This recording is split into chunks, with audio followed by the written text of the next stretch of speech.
peace, but victory. Now that pretty much sums up where we have come to full circle today, where we're more concerned about peace, and in getting that peace, obtaining that peace, we're willing to compromise, we're willing to negotiate, we're willing to sit at a table with an enemy who has one sole desire and all their resources is behind it, and that is to destroy us, to kill us. And we're sitting there trying to make peace with them, where he's saying, no, you haven't even recognized that you're at war with them. They're at war. They've recognized they're at war with you, but you have ceased to understand that you are at war with them. And I think that sums up where we are in terms of our foreign policy today. We are not in the business of winning wars.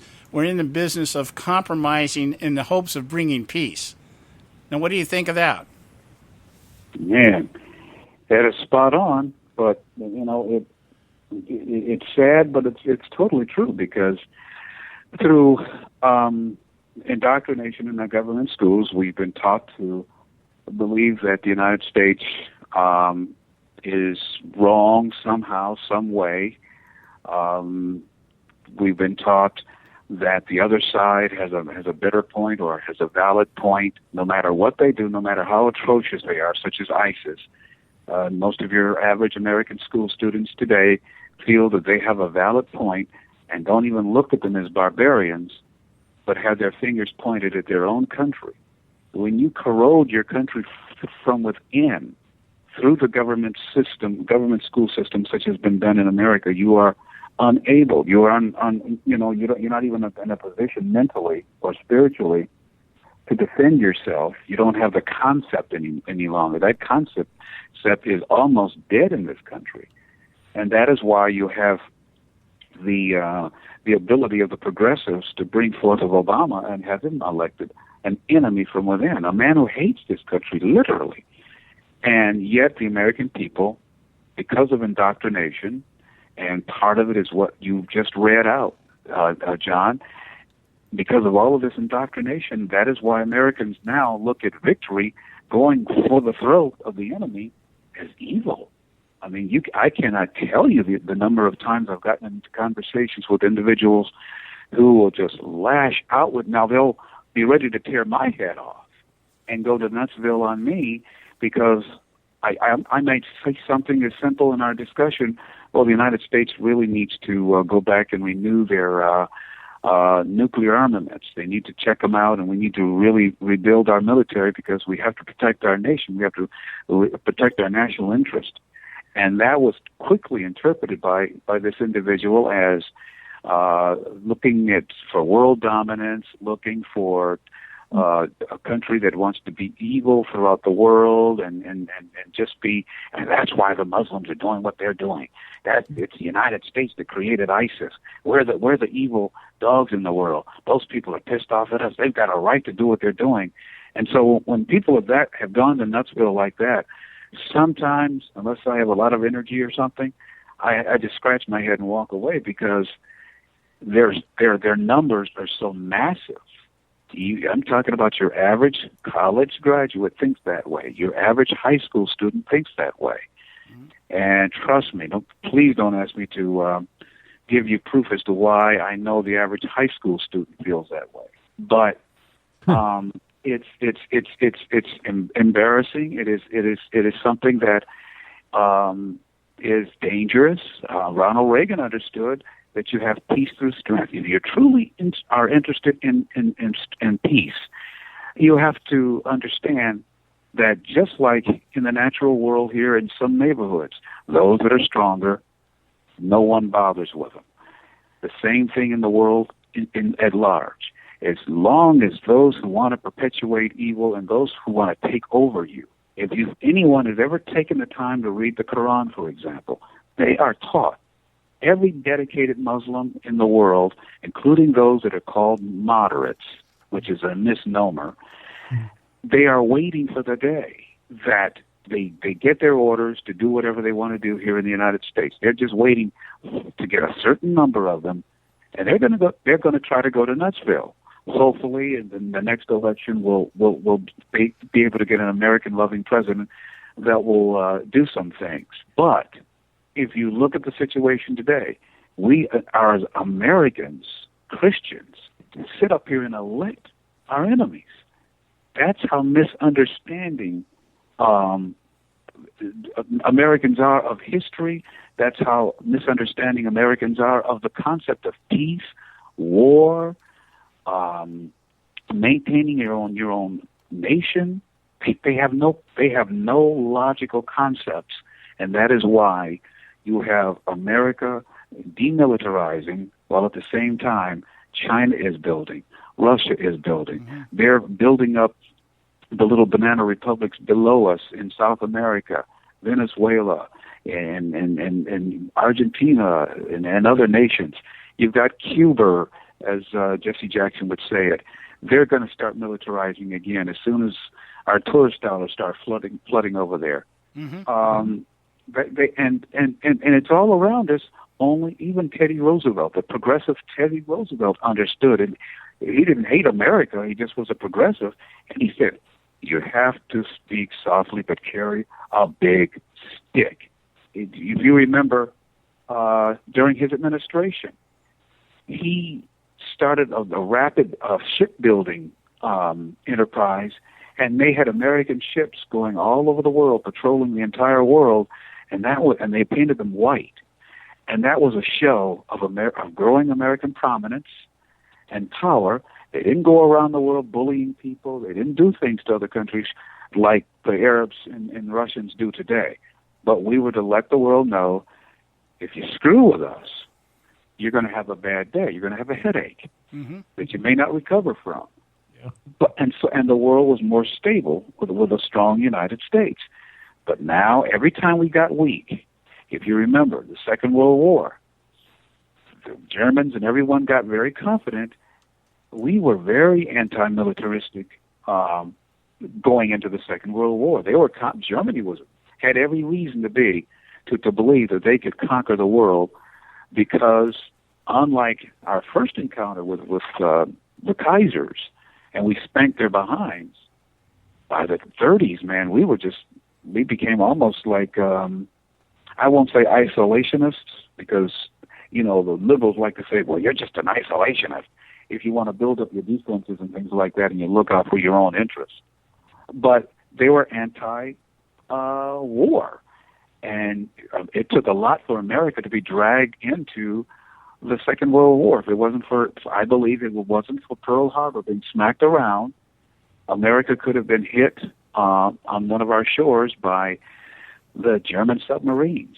I mean, Germany was in Japan, they were really seeking to conquer the world, and we were letting them. And so the Arabs, they're Arabs, the Muslims are looking to conquer the world because why? America is letting them. Have you noticed though, isn't it funny how even though you have a much stronger China, you've got a stronger Russia again, you notice how other evils still are free to roam about the world and do their damage? But when the United States of America is at her zenith militarily, other evil enterprises are kept in check. Maybe they're not totally wiped out, but there's more reverence for human life, or maybe it's because they know that something would happen. They're afraid, like when they called Ronald Reagan crazy when he bombed Libya. It's sad. It is sad and disheartening that the greatest nation in the history of the world, with so much history, that is being forgotten purposely. Mm-hmm. And I understand when they talk about peace, peace, peace, most of those people, John, they're saying, well, we need to work for the sake of peace. They know what I am saying. They are purposely using the message of peace to weaken the United States resolve. They want to kill off the pride in our power. They want us to feel sick about our own country. Mm-hmm. And once you feel, if you internalize your disdain, not for the destroyers around the world, but rather for your own, you're going to self-destruct. And that is what is happening. That is why we have the evil Barack Obama, a man who literally hates this country. disarming us, and for at least 40% of the people are sitting up there still saying, yep, I like him, I like him, I like him, I like him. Like radio. I don't know if you remember radio. He would just say things over and over again, or Rain Man. I like him, I like him. And they just won't wake up. Yeah. But that's why, John, my friend, we have to keep getting that message out there, and that truth will eventually pound away and break through this purposeful, orchestrated inside destruction of America through ignorance of history and hatred of our own country. And you know the excuses that are used that all work to that weakening of America in, whether it's through the race issue, whether it's through the peace issue, whether it's through the environmental issue. They are all working in concert together. They all have their discussion, but they all have the same end game, and that is to disengage the United States from being in a position of power, to defend itself, to remain as a constitutionally limited free republic for its people, and so on and so on. And you know the rest of the story. Yeah, and very well put, very well put. We're coming up on the end of the show here. I want to read this last paragraph because it's very much in line with what you just said, and we'll end this on this. And we're going to pick this back up tomorrow. This is going to be one of these things I'm going to do over a period of time, talking about the evolution of our foreign policy. Goldwater ends this one little section here by saying this. He says, our avowed national objective is peace. We have, with great sincerity, waged peace, while the communists wage war. We have sought settlements, while the communists seek victories. We have tried to pacify the world. The communists mean to own it. Here is why the contest has been an unequal one, and why, essentially, we are losing it. So we put that in the context of what we're dealing with here in Islam, and our president is out there thinking that we can settle something, that we can come to some type of agreement, when everybody that even pays just the remotest amount of attention to what's going on here knows one thing and one thing alone. These people are out to destroy everything that is not in line with what they want. It's that simple. And because we keep going down this path of negotiations and compromise, we're losing the battle, and that's going to continue as long as we keep doing that. I want to thank you, Ron, for coming on tonight. You can catch Ron's notebook on the edwardsnotebook.com. He's on our show. Any other shows you want to plug while you're here, Ron? Well, it's the website, if you were talking about it, it's the ronedwards.com. I'm sorry? Not the original. It's theronedwards.com. Okay. My website. Okay, and great. Also, you can catch me on several radio stations. We're working to. I was contacted recently. We're going on in Montana. We just recently went on. I think I announced it last week, I believe. Okay. Down in Georgia. We've got some other stations coming online, Philadelphia and whatever. And so we're growing, and I still write for News with Views and a few other sites. You can catch me there, my columns, and some of them are archived as well at theronedwards.com, my website. And pretty soon we've got a major announcement to make concerning something wonderful for our nation. Okay. And one of the places we'll announce it is right here on your show. Okay, great. Okay, we'll do that, Ron. I got to let you go. We're running really short here. Thanks Have so a great much. one. Thanks so much. We'll talk to you Take next care. week. And Joe, as usual, man, thanks for being here. We'll continue tomorrow. Joe's scheduled tomorrow. We'll have the whole show tomorrow, Joe, because Bob's in jury duty. So we've got the whole show tomorrow. He's doing some civic duty. Good for Robert. Tune in tomorrow, guys. 5 o'clock. God bless you. We'll talk to you tomorrow night. Yes.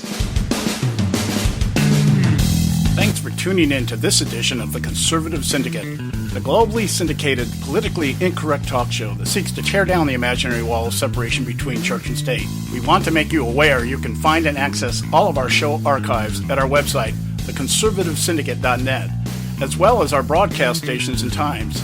That's the conservativesyndicate.net. We so appreciate you taking time to tune in, and we so look forward to continuing to bring you the best and uncompromised talk radio available on the net today. And remember, folks, it doesn't matter how many times you get knocked down in life. It only matters how many times you get up. I'm John Matthews, signing off until next time, right here on the Conservative Syndicate. God bless you, and may God continue to bless America.